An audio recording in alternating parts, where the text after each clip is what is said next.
Right, we're in the lovely house of Valerie Neal, and she's allowed me to interview her lovely mother, Marjorie. That's right. And I'd like to know about your life, your family, and your experiences, because you've had a long life, interesting life, and you've been in different countries and different stages.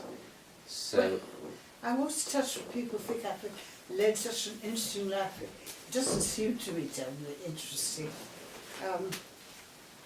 I was born at the time of the fire of Smyrna, but I've never been back. So although technically I suppose I'm a Turk. yes. Do you have an interest to go back one day, or is it? Yeah, it's No. a little late. It's never too late. Yes, I have thought about this on occasion. Right. But it's a big commitment, and the fact remains I've now become a bit of a parcel. You know, I feel I have to be escorted and washed over and so forth. So I think I find it very interesting just listening to people like you talking, and Philip Mansell and Val and John are always making little remarks which concern me in a way. So I think that is more than enough for me. Do you know when your family went to Smyrna and why they went to Smyrna?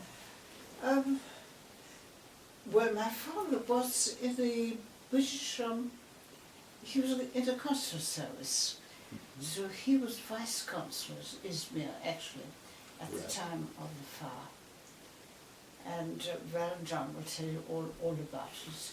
So he saw some horrific scenes, presumably. Well, there were some terrible scenes. I think the worst I heard about it was that the Royal Navy were told they were on no account to save any of the women who tried to swim out. And there apparently were the sailors trying surreptitiously to save them, and they couldn't. It was a very nasty war, very nasty war. Don't know what was the point of it.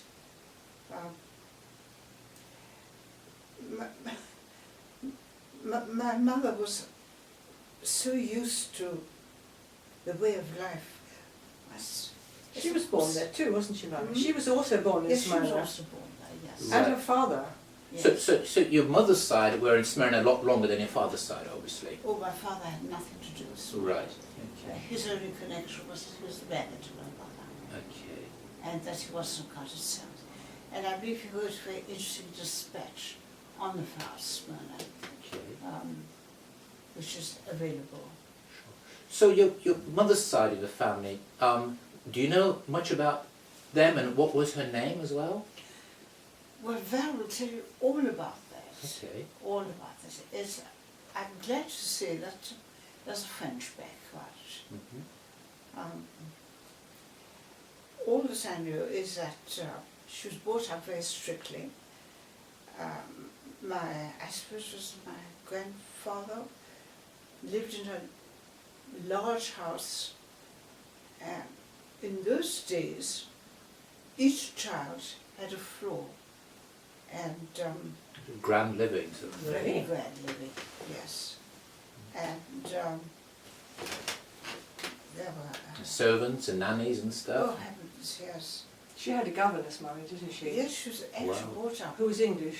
Yes, by an Irish woman. Oh, she was Irish. What was her name? I thought it was Grail, but...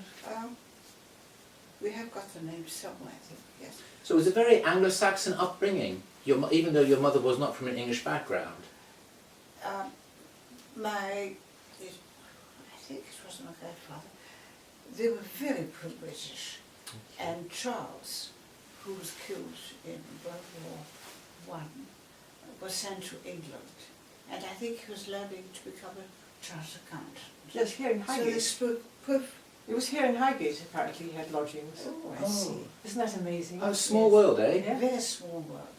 Right. Okay. And in fact, there are a lot of photographs. They used to go to Eastbourne. She would go with her brothers to Eastbourne for a holiday, which she loved. Wow. A lot of the French people went and played tennis, didn't they? So, do you know anything about the profession of your grandfather? Was he a merchant there? Yes, he was. I was also under the impression that he was a large agent in Mhm. Izmir, but apparently it isn't the case. But he certainly did business there and seems to be a very wealthy man at one time. What was his name? Um, John Spiegelthal. yes, people don't. Spiegelthal. Okay. Spiegelthal. So it's a And German the- connection there, maybe, yeah? Was it German? Prussian money. Prussian. His father was born in Prussia and emigrated to the States and took American nationality in 1850. And the other name was French, Fonton. Apparently we put a de in front of it, but it shouldn't be there. So he married a Fonton. Yes. Right, so it was like a Prussian-French mixture, the Yes, family. indeed, yes. Okay, Mm. right. Can I just get in there? The grandfather married a Fonton Right. in Smyrna, yes. And the son married a Carrère. And they were Venetian Italian. Hmm. Nice mixture.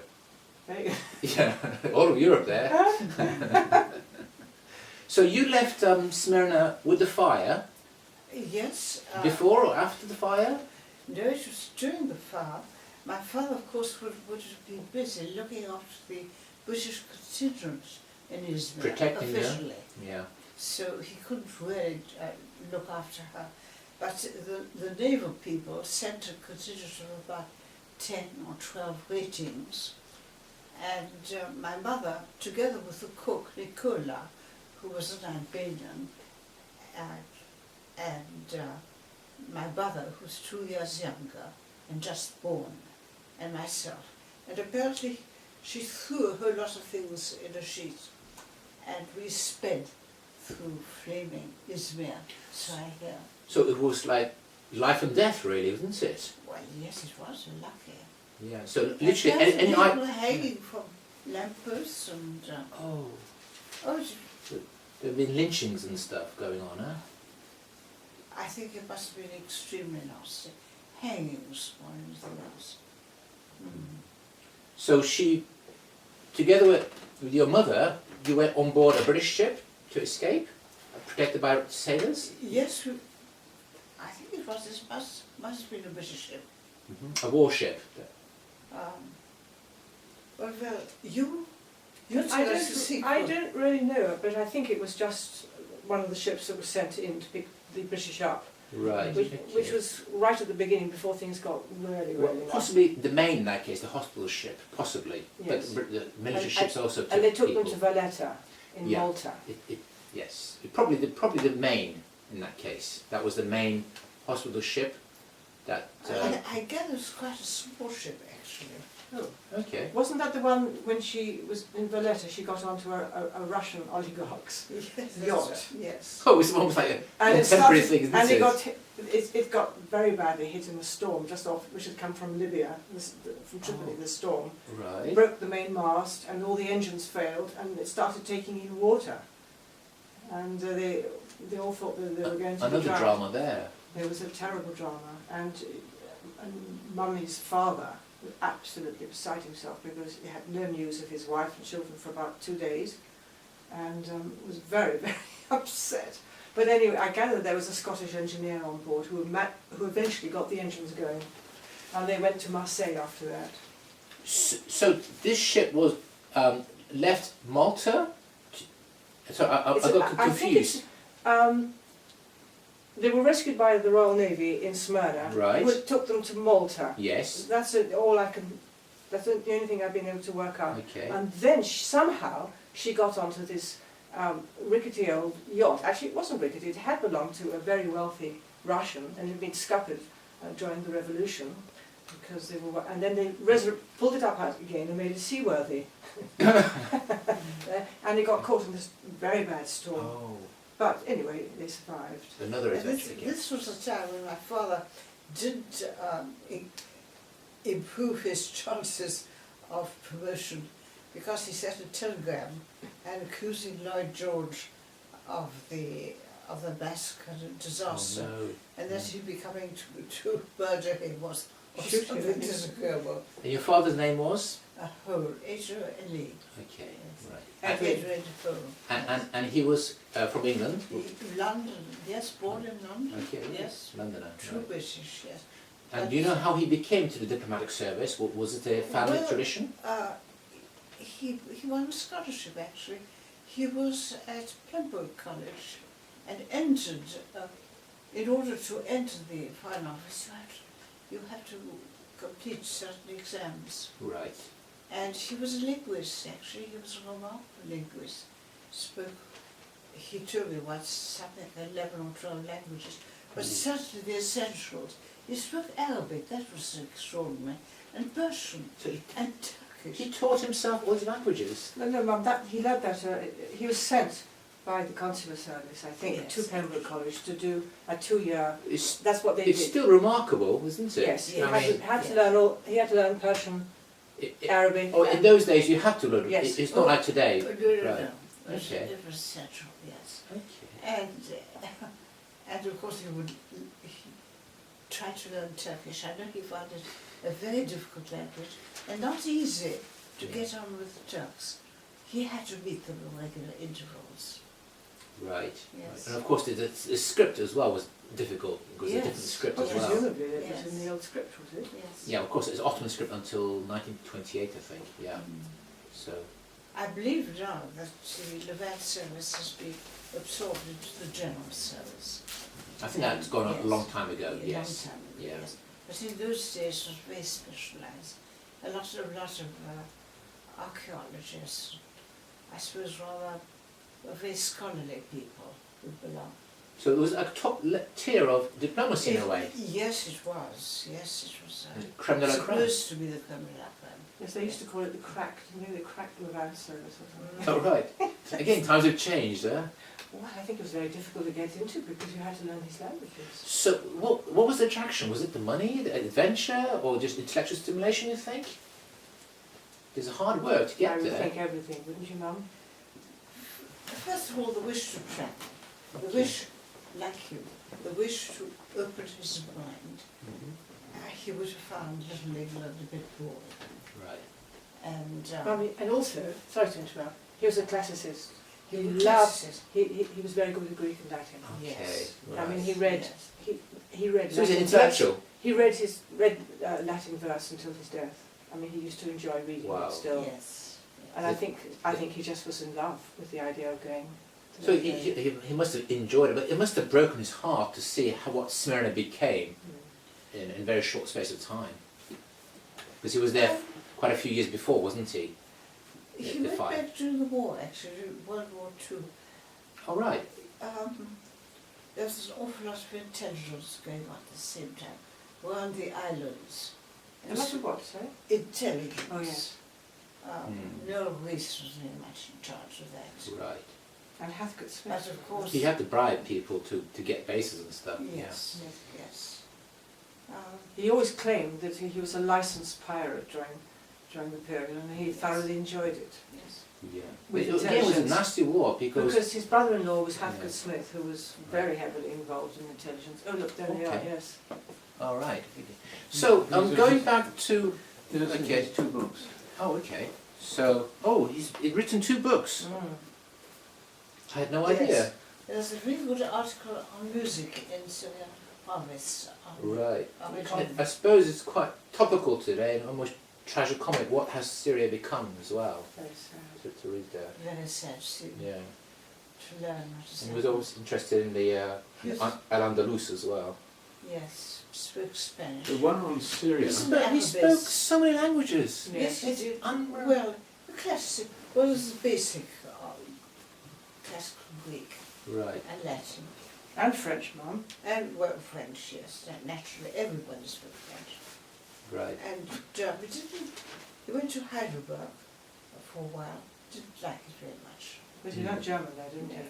He was determined to succeed in languages, wasn't he? Well, I don't know what his views were. I think he really had to work hard to Right. get a job. Okay. And So he became a consul. he was it- vice it- consul in during the 1922, well, 22 or 23. The fire was in 22, wasn't it? That's right, 1922. Yes. So he had to leave. Yes, he was Right. there. And yes. was he consul after the fire as well, or did Oh he? yes, you could continue all the way through. He ended up as consul general in Thessaloniki. northern Nice, Greece. Mummy. Uh, Nice. Okay, first France, I think, right? Mhm. First in France, in Nice, I believe, right? Last. Yes, that was his last posting. Right, okay. I came across his in the London Gazette. His first appointment was in 1919 to Mitylene. Right. So I don't quite understand that. Was Mitylene part of Greece in those days? No, it's part of, let me think, when did Mitylene become part of Greece? I thought it was I think it was. I think it after the already, First World War. Was it? I think in the Balkan War, Turkey, which is 1912, I think that's when Turkey lost a lot of the islands, like Chios and Yes. Mitylene and Yes. stuff. So it was already Greece, so presumably he knew Greek, and therefore they Yes. put him there, and he was Yes. successful, therefore he got promoted Mm. to Smyrna, which is more Yes. important.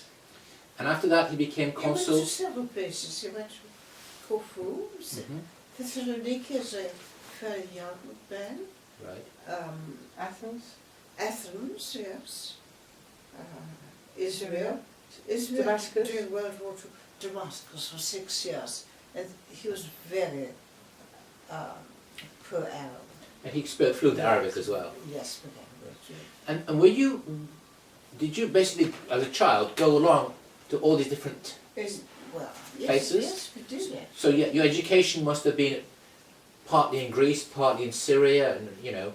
I wish I had the opportunity to learn modern Greek, but of course you have zones, and you don't really need, or you don't really have the Mummy, you were educated a lot in Damascus. You had 6 Yes. years at the French Yes. lycée. That's a very good. Oh right. Yes, the French lycée, yes. When I think sort of age 6 was it? 6 to 12. 6 to So obviously you learned fluent French. Yes, fluent And French. were the classmates locals or were they expatriates? I was the only white European Okay. girl there. Well, there was one who was the daughter of a caporal, and otherwise, Yeah, Levantine, right. and otherwise they were just Muslim ladies. What's a caporal? The Caporal is a Corporal. French family who lived in the Levant, including Beirut as well. Marianne Marandé. Is it Jacques Caporal? That's right. Yes. Yeah, there's still caporals around. Yeah, they come from South France originally. I have immense respect for my experience of French teaching. There were just 2 women teachers there. Only They 2. were wonderful. They worked hard. Well, we were as docile as could be. All this business that one reads about people behaving badly, this no question of it. We did as we were told. And the Muslim girls, they must have had black veils. My impression is in the background there were girls wearing black. But did they cover their faces in those days, Mummy? Sorry, surely not the children. The faces were uncovered Right. during classes. Tell But Craig there were about that. things on their head. Tell Craig about the consulate when you first arrived in Damascus. About The which- the first building that Grandpa was in was one of the old Syrian, Yes, well, and on the ground floor yes, there was the police department. the old cottage was in the old part of Damascus, was called Salhiye. In those days I remember still tramlines, All right. and we used to, I remember as a child, I was given a lot of freedom. I can remember I used to try and follow the little boys who used to put those little gunpowder pedals in the tram lines, and they go Like a firecracker type little stuff. firecrackers. Okay. They go off and she had them going bad. And it was a lovely old building. It must have been an old Turkish building, about 4 floors high. Mhm. And the first floor was the consulate. Right. And I must say it was very impressive. I have the impression of big gates. And of course you would have the civil workers there, they were very loud. I have a huge tree that my grandson has with the names of present they gave to my father when he left Right. Damascus. What was it? 32. 32, yes. I love Damascus, I have very happy memories. But my father twice moved the concert, I think, from the old parts of the town. So he basically to the said, new. he said, I don't like the place here, let's move it there. He Yes. took charge of moving Yes, the whole he took concert. charge- Yes, the whole concert. I suppose you can't do that today, can you? It's like, again, a different world, isn't it? It was a different one. I think it was a question of safety, wasn't it, Mummy? Wasn't it something to do with insecurity? Yes. I thought there was... Well, it was the old part of the Senate. This was, of course, still under French rule, wasn't it? French mandate. Yeah, before the Second World War, Yes. when things got, with the Vichy French, it got really quite messy, didn't it? Well, I was working at the embassies during World War II, and I remember being very shocked because General Spears was there, and he was putting a great big awe in everything to do with the French and Syria. And I certainly didn't approve of it, didn't say anything, of Right, course, but okay. I noted that, yes. He was not a friend of this country at all. Who was General Spears? General Spears, yes. He's quite well known, good friend of Churchill. Right. So what And was I it? can still remember in this huge building, the ground floor was the consulate, and you go straight through, and there was a lovely old-fashioned garden, long garden, with a big fountain, a raised fountain in the middle, and right at the very end there was another little building where they had wood and this and that, and an enormous vine. I should think it was possibly a little, I think my father wanted to have something that is more up to date. Right. Understandable. Sure. Yes. And it was very nice too. They went to a lovely part of Damascus called Kanawat. There was a canal, I remember. And there again, it was an old Turkish house, which is still, I believe, used as a legation. I think it's still an embassy. And was there a social circle there? Were there like expatriates and diplomats having parties and stuff, or was it a lot more statement? Nothing serious parties. Oh right, okay. Tremendous. The French entertained a terrific amount, and my parents entertained a terrific amount. And in fact, I think the reason he stayed there for 6 years was that he was so much liked by the French, because my mother, of course, been speaking French, and my father too. Mm-hmm. They went to all the risks of races and everything. All It was a high life, all wasn't the it? parties. Yes, it was very much a good life, Mm-hmm. interesting life. Right. Yes. I can still remember as a small girl hearing the colonels talking about their experiences at Verdun. And they used, Oh right. they used to have a gramophone, a little wind-up gramophone. You mean the Battle of Verdun? Battle of Verdun. All Yes. right. He was in it. He played sequins, Wagner's. Who's this mum? This was Colonel Lebas, who went. Who's in Berlin? He was, yes, he was. I hadn't read it. He went right through Verdun.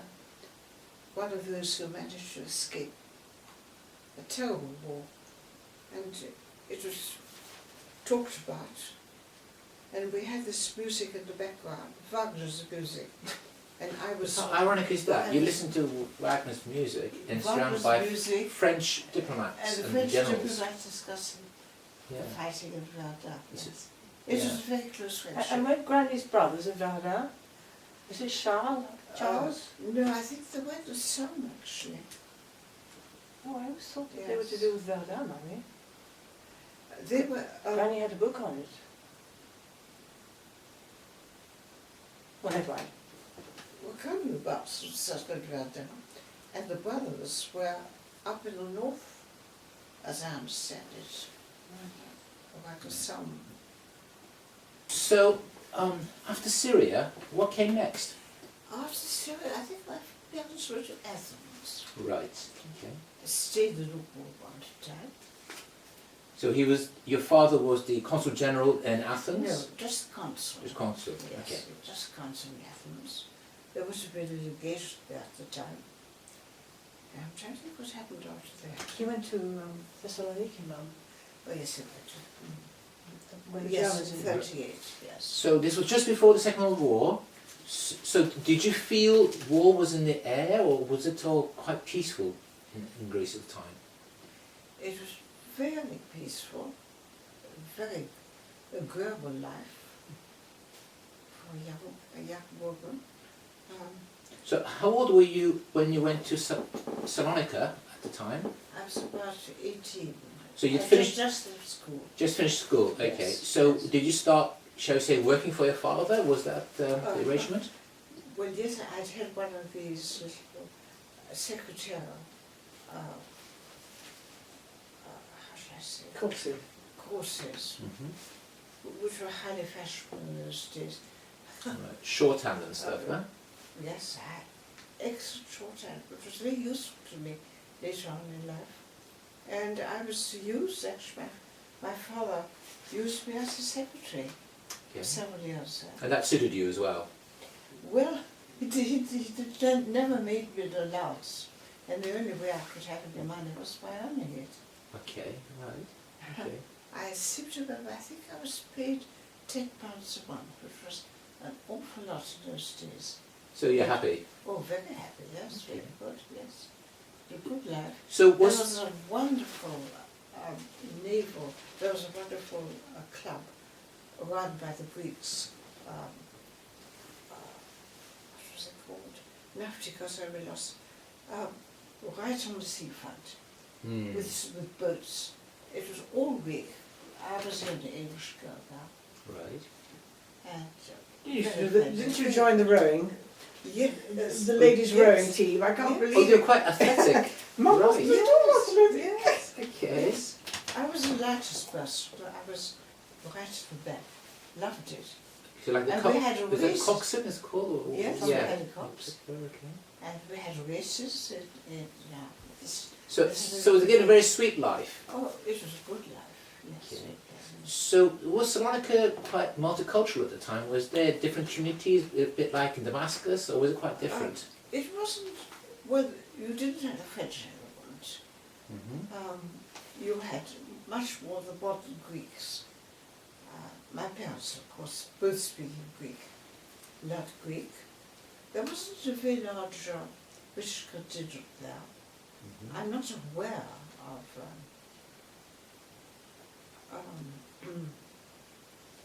well, naturally, being in that position, they would meet anybody of interest who came through. And Right. I think that was how they kept up to date with Athens, which of course was a more important, much more important town.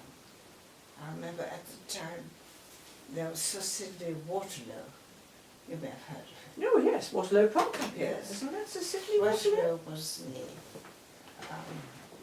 minister, and he was very much in love with a Greek opera singer, and everybody knew that he used to call on her every afternoon. And Okay. he used to come up quite often to Thessaloniki, have long talks with my father. It was one thing one forgets very much. It was at the time of Metaxa, the Metaxa government. Metaxa government. It was a very benign rule. But Greece was quite poor at the time, wasn't it? It still is very poor. Well, but it had suffered the Balkan War, it had suffered the Anatolian War, it had a huge number of immigrants coming from Life Anatolia. was very cheap there. Vegetables were very cheap. Right. I still remember my mother once saying to my father how, because she used to keep it out of the housekeeping, they used to spend about £30 a month living very, very well.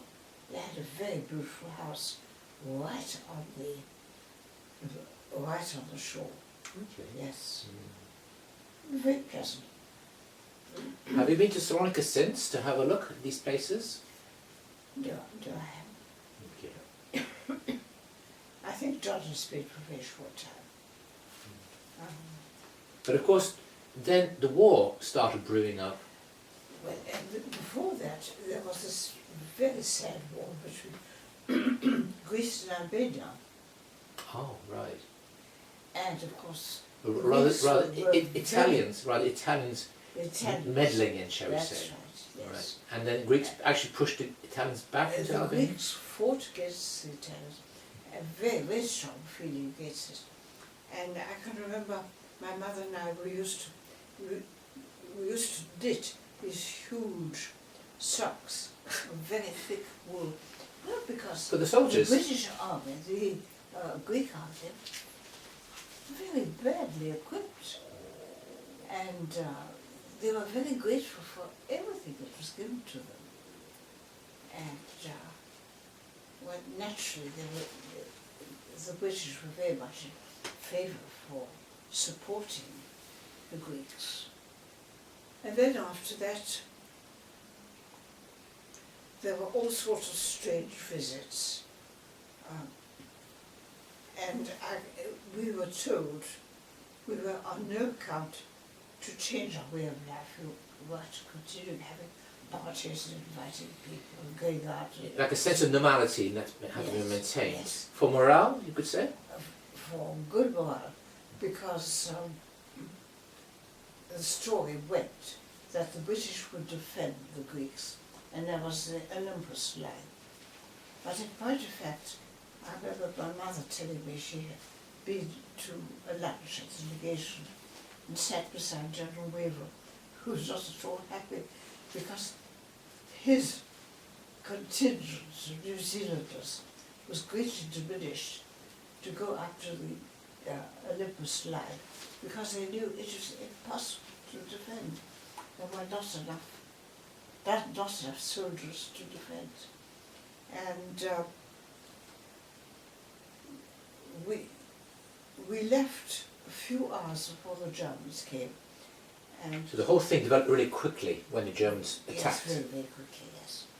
And I can remember the house was just left open, the front doors open, Wow. people came in and just helped themselves because we were allowed to have one full suitcase to take away. And I can remember people came in helping themselves, cigarette boxes and Complete chaos, basically. controlled chaos. Control. Okay. Mm. It's strange the house was not actually locked up. No, it wasn't locked up, it was left open. And what do you think the gesture was? Was it to... Well, friends came round. Friends of my parents came round to say goodbye and help themselves. We were living in a big Alderson Park. On the other side there was another very big house belonging to people called Zanas, who were supporters of Venizelos. And they could see everything that was going on. But our own home was left quite open for people to come and say goodbye and thank you and good luck and so Right. forth, and help themselves. And then we went to Winn. We must have gone down to a bit further down where was a sort of caique. And there weren't many of us. You mean like a rowboat, when you say kayak? Mm. Or a bigger ship? It must have been a sort of fishing boat Okay. which had been adapted. Right, this is not too far from Salonika itself. No, only about. I remember my father's car was used, Okay. and the chauffeur came with us. And the chauffeur had the car eventually. Of course you had to leave the car behind. You had to leave the car. So the chauffeur just was said, given to the chauffeur. you can have it now. That's right. So Okay. he drove us down. To Lucky chauffeur. Yes, to chauffeur. And we went aboard Right. and went down to Paris, where we got out for a few days. And then after that, the legation had laid down a big ship, and all the British contingents, there were lots of them, went off. We went off in direction Because the of entire Egypt. Greek front was collapsing, obviously. So, Oh yes, yeah. yes, yes. So you escaped with a organised British ship to Egypt, Yes, yes. and do you remember the journey and conditions on board? Well, the conditions were not good. We were overcrowded, and the point is we got there Was as it? refugees. And was the ship a mixture of British and Greeks and other nationalities? Was it all sorts Well, of people? they wouldn't have sent many Greeks. Only the Greeks who had been compromised. But I Right. think they probably went and hid themselves somewhere in Athens. One of them come with us. But I do remember several of my parents' Greek friends coming with us to Egypt. And we were very unwelcome by the Egyptians. Oh, really? Oh, absolutely. Oh, They didn't like us one little bit. How many were you, do you think, on the boat? Well, the boat was absolutely quite full. All the cabins are quite full. Would that be about 100 or 200 or less? I think about, I think, I don't know, I didn't count. No, but... It was full. And who fed you? Mm-hmm. And how were you fed, or did you just have to bring food with you? But I think we just took what we had. I doubt if that's so not it true. must have taken about 3 days? It wasn't very long, but I don't remember being hungry. Yeah. We probably bought sandwiches and us. Or So, something like but that. it must have taken, I would say, 2 or 3 days, so... Yeah, it took about 2 or 3 days. Yeah. Yes. Do you remember the name of the ship? Was it a civilian No, I'm ship? afraid not. Or military ship? No, I Okay. really don't remember Right. that at all. Did you see any German planes and stuff flying? Was there any? No, we were very lucky. The only people who were attacked were members of the legation who went in a yacht from Paris. And they were pursued, apparently, by a German plane. They went in a yacht all the way to Alexandria? I didn't know what direction they went, Oh, actually.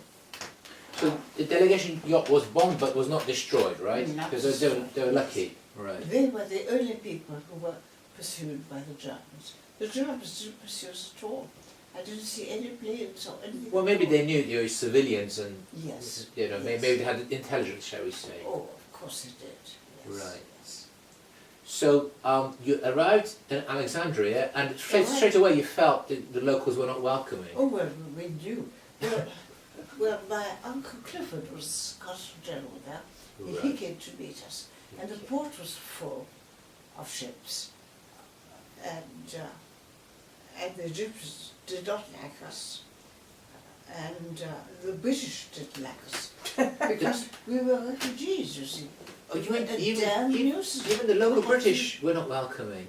to- Certainly not. How interesting. More mouths to feed, Right.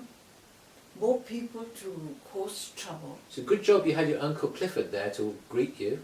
Well, women were told that they couldn't stay in Egypt.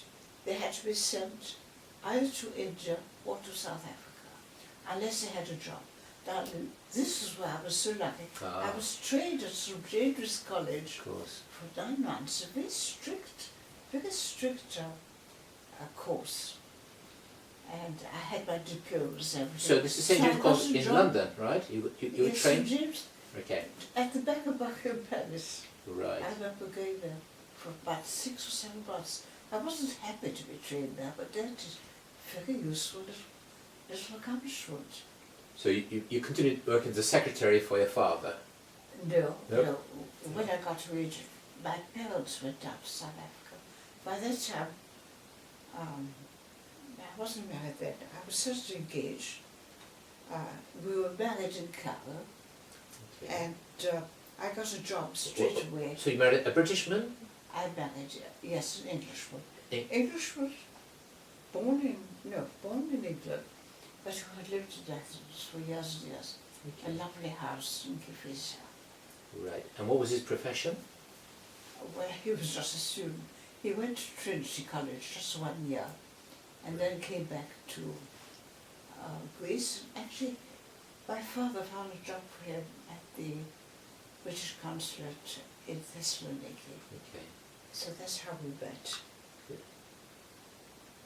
So how long did you stay in Alexandria for? Well, I didn't sit in Alexandria for long because Uncle Clifford was only too glad to get rid of me. It was just one more person to look after. and I remember I applied for a job with British troops in Egypt, in Cairo, Mhm. and they said, certainly, but it will cost you get a pay of £8 a month, but you can't live in Cairo on £8 a month.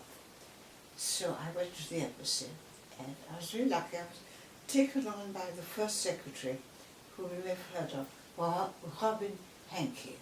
He was a dear. How do you He spell became hanky? a friend. What? Hanky, how do you spell hanky? Hankey. Oh, really? Yes. And he was the first secretary, and I can still remember his introducing me and saying, this is so-and-so, and I know the family and all that. Well, I know the family. He knew my uncle, and she's been... So the family connection helped to get that job. I think what really helped was that I was able to do some typing. Okay. They needed people, they needed young Englishmen. Well, the entire 8th Army was based in Cairo, No, wasn't I it? had nothing to do with the 8th Oh, Army. okay. I didn't meet them at all. Nothing to do with British troops at all.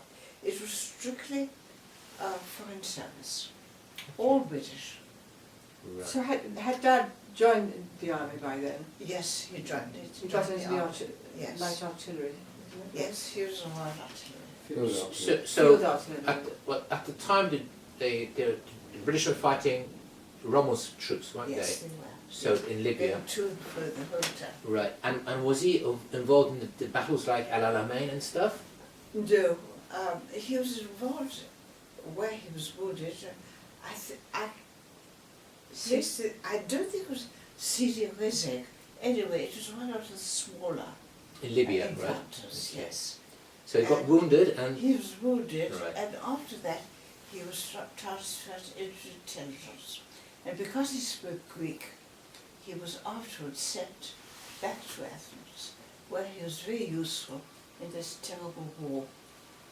This in Greece, it was a civil war. But in you're talking Greece. now after the Second World War, the Civil War in Greece, The right? civil war Okay. in Greece, yes. So, what did your father do between? So he was Well, involved in my father went to intelligence, South Africa. My father went to South Africa right? for a short time, and then the Foreign Service sent him to Izmir. Oh, Back to Smyrna. Back to Smyrna. Yes. Okay, right. The, Well, the a lot of neutral his- country. Were a lot of his friends still around? I suppose the local friends might There be. must have been, yeah, because but the time difference is about 20 years. Mm. So about 20 years later, he's gone back to the city, I'm back, yes. which is quite nice. And then afterwards, I think his final job was in Asnis, which was really... Right. Okay. So, and how long did he spend in Izmir? Do you know? When he went there, see, 43 he was there, Mum. I got pictures of him in 1943. That makes Yes. sense, doesn't it? Because 41, we all escaped to Egypt. yes, he must have gone there around about Probably 42. 42, 43, Right. and stayed there right through the war. And It's I'm important sure posting, he was obviously, yeah. of great help to his country because he knew everybody, he spoke Turkish, he spoke Greek. But there was the whole escape and spy network Oh, based yes, there. yes. With Noel A Rees very running big one. the Cheshire end of things, I Yes, think. yes. And I'm Oh. trying to remember the name of Compton Mackenzie. Compton Come- Mackenzie, right, yes. okay, yes. He wrote 2 books actually about the earlier war. The Levant Schooner Squadron. In Gallipoli Memories, and there was another one or two. Well, What not did you much call is it? said about my father. The British used disguised Greek fishing vessels, and they called it the Levant Schooner Squadron, and they basically used the islands as hiding points Yes. to then attack Germans. And it Yes. caused quite a bit of damage. So it was like the long-range desert patrol, but based in the Aegean, Yes. and they helped spies go one way and refugees escape the other way. Yes. Because Yeah. when Turks caught Greeks, they just gave them back to the Germans, and the Germans just shot them. So the British saved a lot of lives that way as Mm. well. It's Yes. nasty, nasty war. It was very active warfare. Mm. Well, the Germans fought really hard to keep the islands, even right to the end, because it was a strategically important corner of Europe, obviously. Yes. Yes. So, while your father was in Izmir, I was you working were in at the Cairo, British Embassy in Cairo. right? And you did that to the end of the war. Well, my daughter was born around about that time. Okay, right. Born in Israel. So you stayed? So you stayed home after I was born, Stayed did you? in Egypt. So you were born in Egypt? Yes. I didn't know that. They were going to call me Alamena. Can you imagine? How It's sweet. because I was born during the battle. Yes. During the battle? Yes. Yes. Oh, how critical. I remember Okay. people saying that one could hear the guns strike. I honestly cannot remember hearing the guns strike. But Alabama lasted for about 10 days, you know. It was about 60 miles away, wasn't it? So some people It couldn't hear the was- guns apparently. Yes, Yeah. yes. Well, yeah. There's, Turning I point. can still remember an excellent hospital there, St. Vincent de Paul. And there again, I was the only white woman So the there. French Catholic Hospital. Yes. Right. And Ackerman was a wonderful French surgeon. Very good. What was his name? I don't remember his I name. thought you said Akaba. No, sorry. No. So there must have been streams of wounded British men coming back from the front. I never met them. They had lots of hospitals in Okay. Egypt. Right. And you were by the canals then, weren't you? And you- I was a canal So you were Yeah. far away from that Yes, way activity. away from all Okay. that. So in some ways it's very quiet. It was a quiet period for you. Well, very quietly. I was with my husband's parents actually. We rented a house that's been used by a British canal pilot, and I can remember the first time seeing a ship. You could only see the top part of the ship going through the canal. So Yes. it looked surreal, I suppose, because you had like sand dunes and the top of the ship going That's right, yes. across, right? Yes. Yeah. So Mum, did you not work at all after I was born? No, What darling, did you I- do? no, You I just looked after me. I looked after you. Oh, that yes. must have been You were a handful. I was a handful. Well, There was a wonderful club that you may have been to just outside Capital called at Mardi. right. Well, that was the posh neighbourhood, wasn't it? The Mardi neighbourhood. Yes, Yeah, it there was were lovely. a lot of Europeans who lived in the Mardi Yes. neighbourhood. And were there races there as well? Yes. Yes. Was that whether was it camel races or horse Well, races? they had a Jewish community there as well. They had a big synagogue as well. Yes. Was Well, this this was a all finished in 1956? So, so after that, did you come straight to England? no. I stayed in Egypt, and my husband was sent to Athens, where he was involved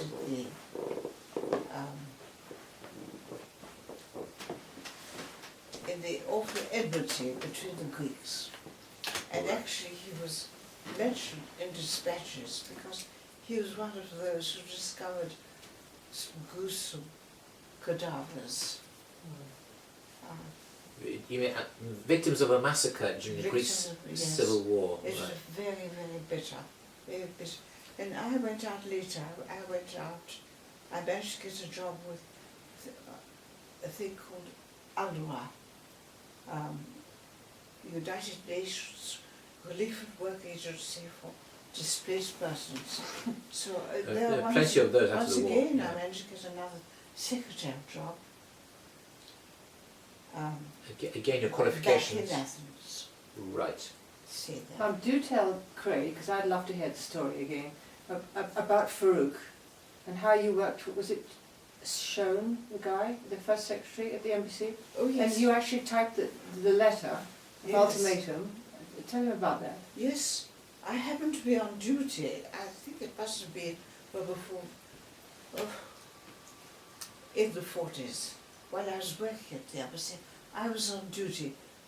We all took it in turns to be on duty. And there was Terence Shown, who was a very hush-hush senior minister. He had to have his own secretary. This is a British minister you're talking Oh about? yes. Okay.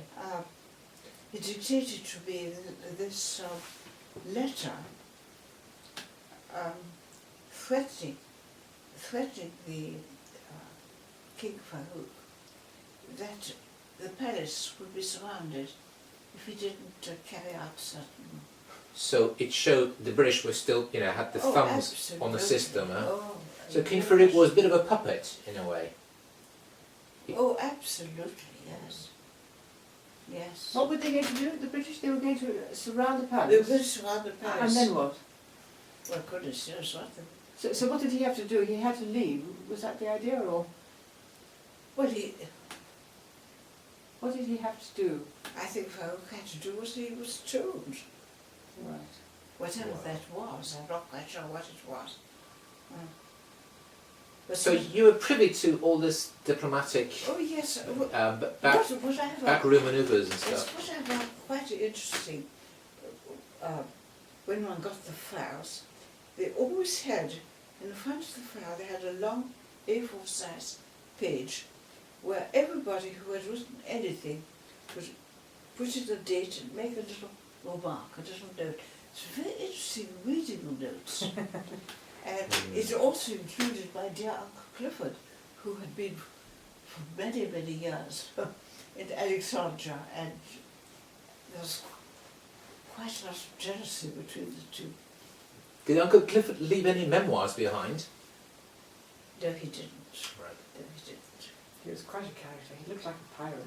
Yeah, He must- had the most amazing sort of aquiline face, sort of sunken eyes, hawk eye, and quite a hook But nose. Peter was successful in his. He stayed He there was 22 for years. Yeah, so Very unusual. That's an unusual length of time Yes, for the yes. diplomatic service. So he clearly did his job properly. Very, very well. Okay. And he was also the founder of at least one, if not two schools. One was, I think, for the wealthy Arabs who were to be trained in the public school manner. This is in Cairo, right? In Alexandria. Alexandria, okay. Two schools, at least two schools. Was it Victoria College? I don't know. Yeah, that's very famous, Victoria College. I don't know if it's that, Yeah. but that's a very famous Was it for college. girls? There's one of the schools for girls, or was it one I just for think boys? one for boys and one for girls, Yeah. yes. So he had a philanthropic side as well. Oh, very much. And he liked the Arabs. He must have. Yes. So he'd been much very- so. Oh, yes. Okay. And he liked girls too, didn't he? He had two daughters whom he adored. He was very tough on his son, I think. Isn't that right, Mummy? Yes, he was always very nice to me as a child. Okay. Mm. Did you experience any of the beginnings of Arab nationalism there? Well, I think very much so. I remember every morning we took it in turns, the women's secretaries. They used to go into transfer, and I don't know what we did there, but we had certain little jobs. And there were two people who used to come every day. One was a chap called Napier, who eventually became Consul General in Lyon. And then there was another ministerial rank, and they used to try and shock us and tell us about the stories that they heard, because they were the ones who used to go to all the top parties where they would meet people like the Pasha. We were less of the low, but they would come and tell us stories about everything that was going on at these parties. And So you got a They sense. hated You us. got a sense oh, of no what. question about Okay. it. And of course there were murders galore. Weren't you One frightened? of the sons of the minister used to go in a car and shoot any single soldier he would meet. There are quite a lot of You mean things. British soldier? British soldiers. So and he got away with it? Yes. Why did he shoot the soldiers? We didn't like them because they were British. What nationality was he then? Sorry, I thought he was a... He was apparently one of the sons of a high up Egyptian. Because he was connected to the palace, he could get away with it, shooting British soldiers from his car. It sounds very far-fetched, but yeah, the hatred clearly was there. Yeah. Yeah, oh,